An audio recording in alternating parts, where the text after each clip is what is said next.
Morning visit ഞാൻ പറയാം. നമ്മൾ ഓരോ കാര്യം ചെയ്യാൻ ഇറങ്ങുമ്പോഴും നമ്മൾ റെസിസ്റ്റ് ചെയ്യുന്ന ഒരുപാട് കാര്യങ്ങളുണ്ട് അല്ലേ? നമുക്ക് തീർച്ചയായിട്ടും. അല്ലേ, നമ്മൾ എന്തെങ്കിലുമൊക്കെ ഒരു കാര്യം ചെയ്യാൻ ഇറങ്ങുമ്പോൾ നമ്മൾ തടഞ്ഞു നിർത്തുന്ന ഒരുപാട് കാര്യങ്ങളുണ്ട്. പല പല ചിന്തകൾ വരും. ചെയ്യേണ്ടാന്ന് ഉള്ളിൽ നിന്ന് ആരൊക്കെയോ പറയും. ഭയങ്കര ബുദ്ധിമുട്ട് ഫീൽ ചെയ്യും. നെഞ്ചിനകത്തൊരു വെയിറ്റ് ഫീൽ ചെയ്യും.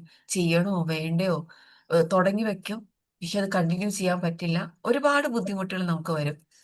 ഇപ്പൊ ഇവിടെയൊക്കെ നമുക്ക് എന്താണ് ചെയ്യാൻ പറ്റുന്നത്? ഇത്തരത്തിലുള്ള ബുദ്ധിമുട്ടുകൾ വരുമ്പോൾ നമുക്ക് എന്ത് ചെയ്യാൻ സാധിക്കും? എന്ത് നമ്മൾ ചെയ്യണം?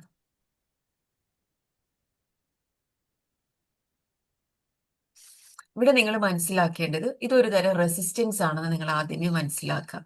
ഇത് നിങ്ങൾക്ക് മാത്രമല്ല, ഏതൊരു കാര്യം ആര് ചെയ്യാൻ ഇറങ്ങുമ്പോഴും ആദ്യം ഈ ഒരു റെസിസ്റ്റൻസ് അവർക്കുണ്ടാവും. മനസ്സിലാവുന്നുണ്ടോ? ഇത് എന്റെ മാത്രം പ്രശ്നമല്ല. ഇത് എനിക്ക് എപ്പോഴും ഇങ്ങനെ തന്നെയാണ്. ഞാൻ എന്തെങ്കിലും തുടങ്ങി വെച്ച് കഴിഞ്ഞാൽ ഇങ്ങനെയായിരിക്കും അതിന്റെ അവസാനം. ഞാനത് ഉടനെ നിർത്തും എന്ന് നിങ്ങൾ ഇനി മുതൽ വിചാരിക്കരുത്. ഇത് നമ്മുടെ മൈൻഡ് നമുക്ക് തരുന്ന ഒരു റെസിസ്റ്റൻസ് ആണ്. നമ്മുടെ ബോഡിയിൽ അത് കാണിച്ചു തുടങ്ങും. ഒരു തരം ബുദ്ധിമുട്ടുകൾ കാണിച്ചു തരും. കാരണം നമ്മൾ അത്രയും നാളിരിക്കുന്നത് ഒരു കംഫർട്ട് സോണിലാണ്. ആ കംഫർട്ട് സോൺ നമ്മൾ ബ്രേക്ക് ചെയ്ത് പുതിയൊരു കാര്യം ചെയ്യുമ്പോൾ ഓഫ് കോഴ്സ് നിങ്ങൾക്ക് ആ ഒരു ബുദ്ധിമുട്ടുണ്ടാവും. പുതിയൊരു കാര്യം പഠിക്കാൻ ഇറങ്ങുമ്പോൾ, പുതിയൊരു ബിസിനസ്സിന് ചെയ്യണം എന്ന് ആഗ്രഹിച്ചുകൊണ്ട് പുതിയ പുതിയ കാര്യങ്ങൾ നമ്മൾ ചെയ്യാത്ത ഏതൊരു കാര്യം, പുതുതായി ചെയ്യുന്ന ഏതൊരു കാര്യത്തിലേക്ക് ഇറങ്ങിയാലും ഈ ഒരു ബുദ്ധിമുട്ട് നിങ്ങൾക്ക് ഫീൽ ചെയ്യാം. എക്സാമ്പിൾ ആയിട്ട് പറയുകയാണെങ്കിൽ, പുതിയതായിട്ട് നമ്മളൊരു ജോലി സ്ഥലത്ത് പോയി പുതിയൊരു ജോലിയിലേക്ക് കയറുമ്പോൾ ഭയങ്കര ബുദ്ധിമുട്ടായിരിക്കും അല്ലെ? പലരും ബുദ്ധിമുട്ട് പറയുന്ന കേൾക്കാം. അവിടെ അങ്ങനെയാണ്, അവിടെ ഇങ്ങനെയാണ്. അപ്പൊ നമുക്കത് ആക്സെപ്റ്റ് ചെയ്ത് വരാൻ കുറച്ച് ടൈം എടുക്കും. ഏതൊരു കാര്യവുമായി നമ്മളൊന്ന് അഡ്ജസ്റ്റ് ചെയ്ത് വരാൻ സമയമെടുക്കും. അപ്പൊ അത് മനസ്സിലാക്കേണ്ടത്, ഏതൊരു കാര്യത്തിന് ഇറങ്ങുമ്പോഴും ഇത്തരത്തിലുള്ള ഒരു റെസിസ്റ്റൻസ് ഉണ്ടാവും. നമ്മുടെ മൈൻഡ് ആയിക്കോട്ടെ ഒരു തരം ബുദ്ധിമുട്ട് കാണിച്ചു തരും. നമ്മുടെ ബോഡിയിൽ അത്തരത്തിലുള്ള ഒരു സിഗ്നൽ ഉണ്ടാവും. ഫോർ എക്സാമ്പിൾ, നിങ്ങൾ ആദ്യത്തെ ദിവസങ്ങളിൽ മെഡിറ്റേഷൻ ചെയ്യാനിരുന്നപ്പോൾ നിങ്ങൾക്ക് തന്നെ നിങ്ങളുടെ ബോഡിക്ക് അതൊരു ബുദ്ധിമുട്ട് ഫീൽ ചെയ്യുന്നുണ്ടാവും. നമ്മളൊന്ന് റെസ്റ്റ്ലെസ് ആകും. നമുക്കൊരു പ്രോപ്പർ അറ്റൻഷൻ കിട്ടില്ല. ആ ഒരു കാര്യം വീണ്ടും വീണ്ടും വീണ്ടും ചെയ്യുമ്പോഴാണ് നമ്മൾ അതിൽ പ്രോ ആയി മാറുന്നത് അല്ലെ? പതിയെ പതിയെ നമുക്കൊരു കോൺസെൻട്രേഷൻ കിട്ടും. നമ്മുടെ ബ്രീത്തിലേക്ക് നമുക്ക് ഫോക്കസ് ചെയ്യാൻ പറ്റും. ഇതൊരു എക്സാമ്പിൾ മാത്രമാണ്. അതേപോലെ തന്നെ ജസ്റ്റ് എക്സാമ്പിൾ പറയുകയാണെങ്കിൽ, ലേഡീസ് എല്ലാവരും നല്ല രീതിയിൽ കുക്ക് ചെയ്യുന്ന ആളുകളാണ് അല്ലെ? ജെന്റ്സും കുക്ക് ചെയ്യും കേട്ടോ. എന്നാലും ലേഡീസ് കുറച്ചുകൂടെ കുക്ക് ചെയ്യുന്ന ആളുകളാണ്. നിങ്ങളൊന്ന് ആലോചിച്ച് നോക്കി, നിങ്ങൾ ആദ്യ കാലങ്ങളിൽ കിച്ചണിൽ കയറുമ്പോൾ എത്രയോ ബുദ്ധിമുട്ട് നിങ്ങൾ ഫേസ് ചെയ്തിട്ടുണ്ട്. പലപ്പോഴും ഓരോ ഐറ്റംസ് എവിടെയാണ് ഇരിക്കുന്നത് നമുക്ക് അറിയാൻ പറ്റില്ല. നമ്മൾ അത് എടുക്കാൻ ഓടുമ്പോൾ ചിലപ്പോ അടുപ്പിൽ വെച്ചിരിക്കുന്ന കാര്യങ്ങൾ പലതും കരിഞ്ഞു പോവോ എന്തെങ്കിലുമൊക്കെ ആയിട്ട് നമുക്ക് പ്രശ്നങ്ങൾ വരും. പ്രശ്നങ്ങൾ വന്നുകൊണ്ടേയിരിക്കും.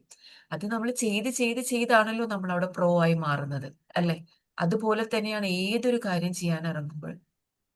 ഇത് ഞാൻ ഇന്ന് ഇവിടെ പറയാൻ കാരണം, നിങ്ങൾ ആരെങ്കിലുമൊക്കെ ഒരു പുതിയ സ്കില്ല് നിങ്ങൾ പഠിക്കാൻ ആഗ്രഹിക്കുന്നുണ്ട്, അല്ലെ ഒരു പുതിയ ബിസിനസ് ചെയ്യാൻ നിങ്ങൾ ആഗ്രഹിക്കുന്നുണ്ട്, പുതുതായി ഏതെങ്കിലും ഒരു കാര്യം ചെയ്യാൻ നിങ്ങൾ ആഗ്രഹിക്കുന്നുണ്ടെങ്കിൽ ഇത്തരത്തിലുള്ള റെസിസ്റ്റൻസ് നിങ്ങൾക്ക് വരും. ചിലപ്പോൾ നിങ്ങൾ ഓവർ തിങ്ക് ചെയ്തുകൊണ്ടിരിക്കുന്നുണ്ടാവും. ഇത് ചെയ്താൽ ശരിയാകോ? അതൊരു റെസിസ്റ്റൻസ് ആണ്.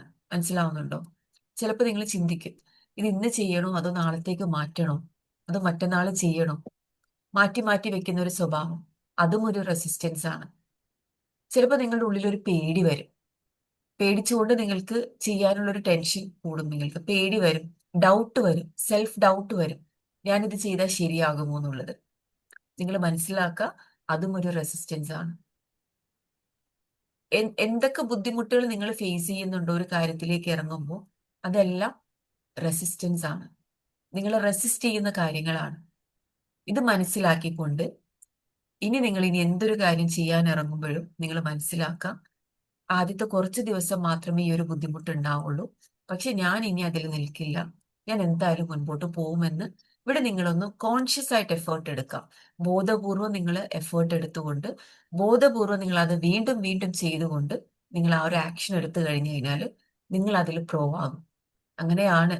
ഓരോ കാര്യത്തിൽ എക്സ്പേർട്ട് ആയിട്ടുള്ള ആളുകൾ ആദ്യമൊന്നും ഒരു വലിയ മാസ്റ്റേഴ്സ് ഒന്നും ആയിരിക്കില്ല. അവർ ചെയ്ത് ചെയ്താണ് അവർ പ്രോ ആയിട്ടുള്ളത്. സോ അത് നിങ്ങൾക്കും പോസിബിൾ ആണ്. ഇതാണ് എനിക്ക് ഇന്ന് തരാനുള്ള മോർണിംഗ് വിസ്ഡം. ആർക്കെങ്കിലും എന്തെങ്കിലും ഷെയർ ചെയ്യാനുണ്ടെങ്കിൽ ഷെയർ ചെയ്യാം.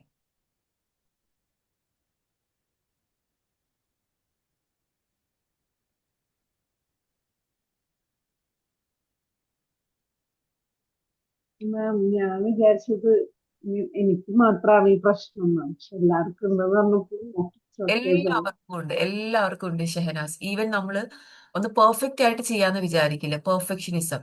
നല്ല അടിപൊളിയായിട്ട് ഇരുന്നിട്ട് ചെയ്യാം. എന്റെ ബോഡി വെയിറ്റ് ഒന്ന് കുറയ്ക്കട്ടെ എന്നിട്ട് എനിക്ക് ചെയ്യാം. അല്ലെങ്കിൽ എനിക്ക് കുറച്ച് നല്ല ഡ്രസ്സ് കിട്ടട്ടെ എന്നിട്ട് എനിക്ക് അവിടെ പോവാം. ഇങ്ങനെയൊക്കെ ചിന്തിക്കുന്ന തോട്ട് പോലും പെർഫെക്റ്റ് ആയിട്ട് ചെയ്യാം.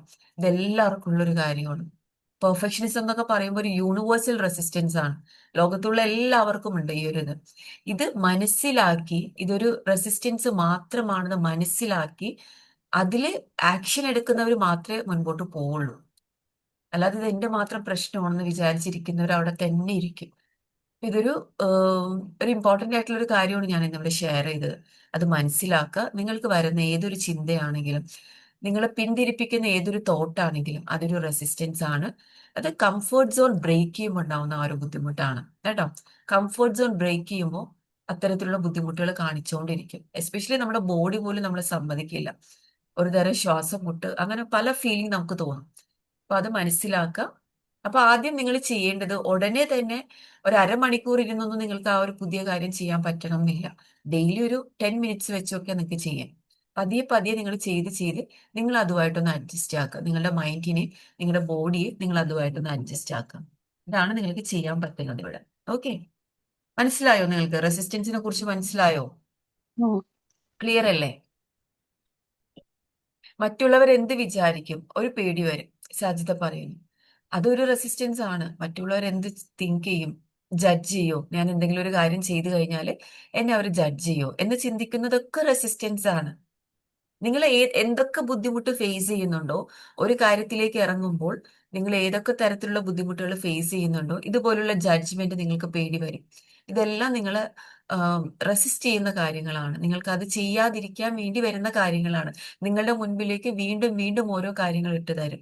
നിങ്ങൾ അവിടെ എന്താണ് ചെയ്യേണ്ടത്? ഇത് തന്നെ എനിക്ക് ചെയ്യണം എന്നുള്ള ആ ഒരു രീതിയിൽ നിങ്ങൾ റിപ്പീറ്റഡ്ലി ചെയ്തുകൊണ്ടേയിരിക്കുക. ഏതൊരു കാര്യവും നമ്മൾ റിപ്പീറ്റഡ് ആയിട്ട് ചെയ്ത് കഴിഞ്ഞു കഴിഞ്ഞാൽ അതിന് റിസൾട്ട് ഉണ്ടാകും. ഒരു ദിവസം, 2 ദിവസം, 3 ദിവസം ചെയ്തിട്ട് നാലിന്റെ അന്ന് സ്റ്റോപ്പ് ചെയ്തിട്ട് ഒരു കാര്യമില്ല. കണ്ടിന്യൂസ് ആയിട്ട് ചെയ്യാം. ഓക്കെ, കൺസിസ്റ്റന്റ് ആയിട്ട് ചെയ്യുക, റെഗുലർ ആയിട്ട് ചെയ്യുക. അവിടെ നിങ്ങൾക്ക് പ്രോപ്പർ റിസൾട്ട് ഉണ്ടാക്കാൻ പറ്റും.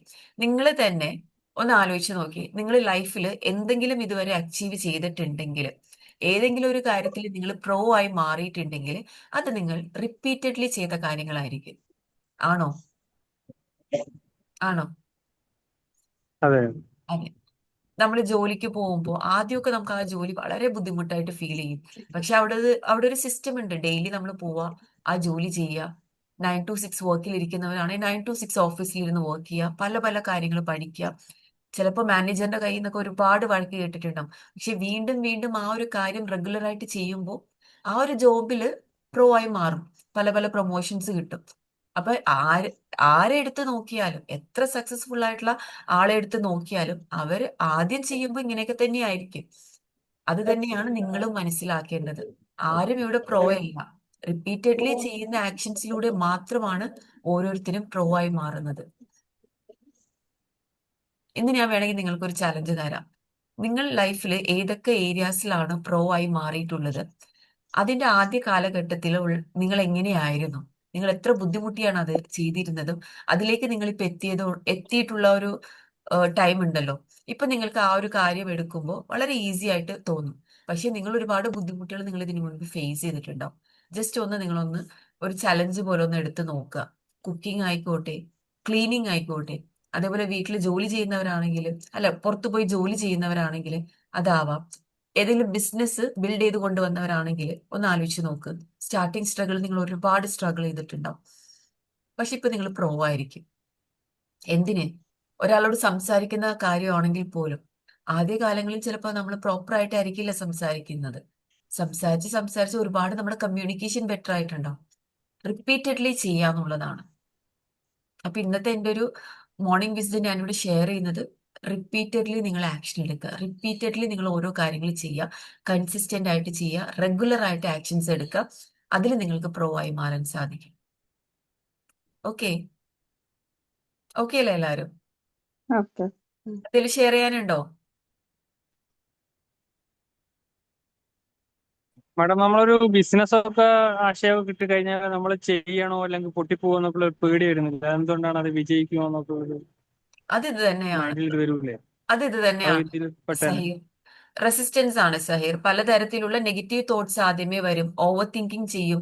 ഇത് ചെയ്താൽ ശരിയാകോ, ഇത് ചെയ്ത ആളുകൾ കുറെ പേര് തോറ്റു പോയിട്ടുണ്ടല്ലോ എന്നുള്ള ഒരുപാട് ചിന്തകൾ നമ്മുടെ ഉള്ളിലേക്ക് വരും. അപ്പൊ അത് നമ്മൾ ബോൾഡായിട്ട് ആക്ഷൻ എടുക്കുക എന്നുള്ളതാണ്. അതിനുവേണ്ടി നല്ലൊരു പ്ലാനിങ് ഉണ്ടാക്കുക, അതിലേക്ക് വേണ്ടി ചെറിയ ചെറിയ ആക്ഷൻസ് എടുത്തിട്ട് അതിലേക്ക് വർക്ക് ചെയ്യുക എന്നുള്ളതാണ്. മനസ്സിലാവുന്നുണ്ടോ? ഒരു ബിസിനസ് ചെയ്യാൻ പ്ലാൻ ഉണ്ടെങ്കിൽ പ്രോപ്പർ ആയിട്ട് ഒരു മാർക്കറ്റ് സ്റ്റഡി നടത്തുക. ആരാണ് എന്റെ കസ്റ്റമർ, എന്താണ് ഞാൻ കൊടുക്കാൻ ആഗ്രഹിക്കുന്നത്, എന്താണ് എന്റെ പ്രോഡക്റ്റ് അല്ലെങ്കിൽ എന്റെ സർവീസ് എന്താണ്, അതിൽ ഞാൻ 100% കോൺഫിഡന്റ് ആണോ, അതിന് വേണ്ട നോളജ് എനിക്കുണ്ടോ, അല്ലെങ്കിൽ ആരുമായിട്ട് എനിക്ക് കൊളാബ് ചെയ്യാൻ പറ്റും നല്ല രീതിയിൽ. ഇതുപോലുള്ള പല കാര്യങ്ങളും നിങ്ങൾ സ്റ്റഡി ചെയ്തതിന് ശേഷം അതിലേക്ക് ഇറങ്ങുക. പേടിച്ചിരിക്കാൻ പോയി കഴിഞ്ഞു കഴിഞ്ഞാൽ എന്നും പേടിച്ചിരിക്കണം. ഞാൻ എപ്പോഴും പറയുന്ന ഒരു കാര്യമാണ്, ദിസ് ഈസ് യുവർ ചോയ്സ്. നിങ്ങളുടെ ചോയ്സ് ആണ്. ഇത് കണ്ടിന്യൂ ചെയ്യണോ അതോ പേടിച്ചിരുന്ന് സാധാരണ രീതിയിൽ ഇരിക്കണോ എന്നുള്ളത്. ആ ഒരു മൊമെന്റ് ബ്രേക്ക് ചെയ്യേണ്ട ഒരു ഒരു ചെറിയൊരു മൊമെന്റ് ഒന്ന് ബ്രേക്ക് ചെയ്താൽ മാത്രം മതി സഹീർ. ബാക്കിയുള്ള കാര്യങ്ങളെല്ലാം നമ്മളിലേക്ക് വന്നു ചേരും. അത് ബ്രേക്ക് ചെയ്യാനാണ് എല്ലാവർക്കും ബുദ്ധിമുട്ട് വരുന്നത്. ക്ലിയർ ആയോ സഹീർ?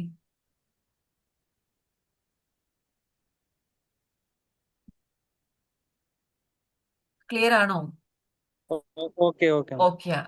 കൂടുതലായിട്ട് ചിന്തിച്ചിരിക്കാതെ എന്തൊക്കെ എനിക്ക് ചെയ്യാൻ പറ്റും, എന്തൊക്കെ സർവീസ് എനിക്ക് കൊടുക്കാൻ പറ്റും, ആരിലേക്കൊക്കെ എനിക്ക് എത്താൻ പറ്റും, എനിക്ക് കോൺഫിഡൻസ് എവിടെയാണ് കുറവുള്ളത്, ഏത് ഏരിയ ആണ് ഞാൻ ബെറ്റർ ആക്കേണ്ടത്, ഡെയിലി വർക്ക് ചെയ്യാം. ഓക്കെ.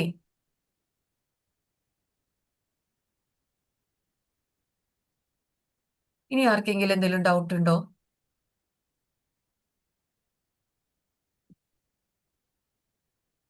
ഓക്കെ ആണോ എല്ലാവരും? അങ്ങനെയാണെങ്കിൽ നമുക്ക് നാളെ മോർണിംഗ് മെഡിറ്റേഷന് കാണാം. വാവ് വർക്ക്ഷോപ്പിലുള്ളവർക്ക് ഇന്ന് ക്ലാസ് ഉണ്ട് കേട്ടോ. 7 o'clock ഇന്ന് ക്ലാസ് ഉണ്ടാവും. എല്ലാവരും കറക്റ്റ് ടൈമിൽ ജോയിൻ ചെയ്യാം. ബാക്കി എല്ലാവർക്കും നമുക്ക് നാളെ മോർണിംഗ് മീറ്റ് ചെയ്യാം 6 മണിക്ക് ഷാർപ്പ്. ഇതേപോലെ തന്നെ ജോയിൻ ചെയ്യുക.